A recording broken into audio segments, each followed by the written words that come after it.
Is there really such a thing as heaven, hell, and purgatory? If I end up in purgatory, is there any way I can get into heaven? How do I know where I'm going? We are going to live forever. We are immortal. God has given us a soul made in His image and likeness, and therefore our destiny is eternal. That means we are either going to live with God forever or live without God forever. Obviously, His desire for us is that we live with Him forever in the kingdom of heaven. And so heaven is simply the fullness of that Trinitarian life, Father, Son, and Holy Spirit, into which we are invited to live and abide forever and ever in this eternal communion of love. That is our destiny. God, however, has given us human freedom to choose for Him or against Him. He will never impose His life or His love upon us. Therefore, this earthly life is so important in how we live it, because it is here that we make the fundamental decision: do I want to be with God or not? Do I want to go to heaven or not?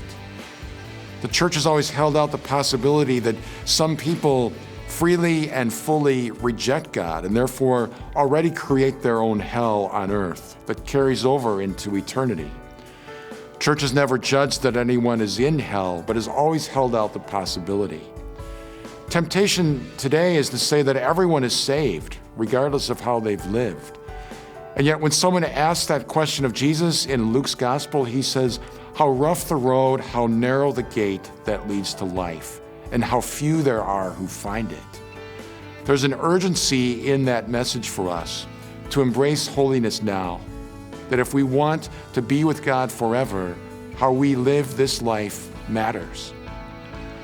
Most of us, I'd like to think, are not worthy of going to hell. Certainly none of us are worthy of going to heaven. And therefore, purgatory becomes that process after death by which we are cleansed of our sin, so that everything within us that is not of God is taken away, so we can enter into the wedding feast of heaven purified and ready for that communion with God.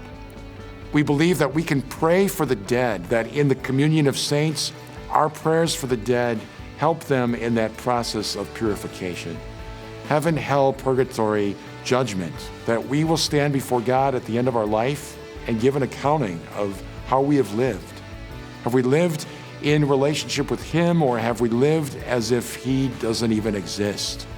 Or have we lived apart from Him? Those are the four last things. The Church puts those before our eyes. If we know our purpose and our destiny, then we will know how to act and live today. It's the year of faith, and we're connecting Christ and the Catechism of the Catholic Church. Ignite your faith. Share this video with a friend and spark up a spirited conversation today. So what's the next C4 all about? We invite you to come back and see for yourself.